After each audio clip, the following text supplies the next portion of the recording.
Mana oilaviy Toshkent dengizi oromgohiga dam olishga keldik.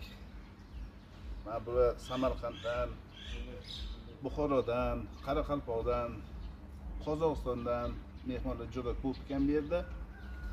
Bu yerda nimasini aytamiz endi shu bosh shifokorlarning boshchiligida jamoalaringizga kattakon rahmat.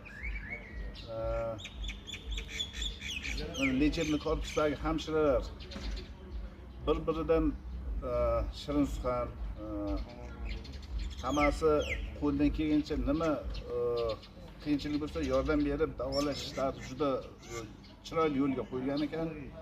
Hammasiga rahmat hamshiralarga. Bosh hamshiralaring Nargiz opa bor ekan.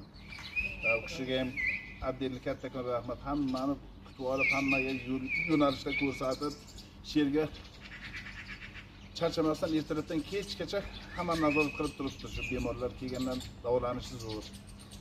Yotoqxonamizda tozaligi juda oliy darajada kuchli. Xonalar toza, ozoda, lechebniy korpus, hamma sharoitlar yaxshi. Ra'no opaga rahmat shu bundagi. Keyin mana suv muolajalari bor ekan.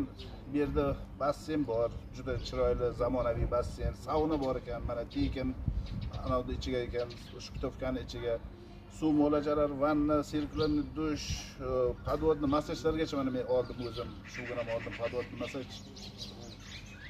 Juda ajoyib jamoa shakllangan. Sizlar hammalaringga rahmat. Lekin birinchi navbatda mana oshxonalaringga oshpazlaring Azimxon degan yigit ekan, shunga juda katta rahmat, juda qo'li gulpazanda ekan. Unga nima deymiz? Banagi bar sistemada baho beriladigan bo'lsa, 10 ballik tizim bo'lsa, 10 ball ikkita yulduz ham qo'shib berish kerak. Bu O'zbekistondagi san'at oromgohlarida ichidagi eng zo'r nomer 1 oshpaz shu oshpaz. Bundan o'tgan oshpaz yo'q. Juda qo'li shirin yigit ekan. Nima deymiz? Hammalaringga kattakon rahmat. Biz mingdan ming rozimiz.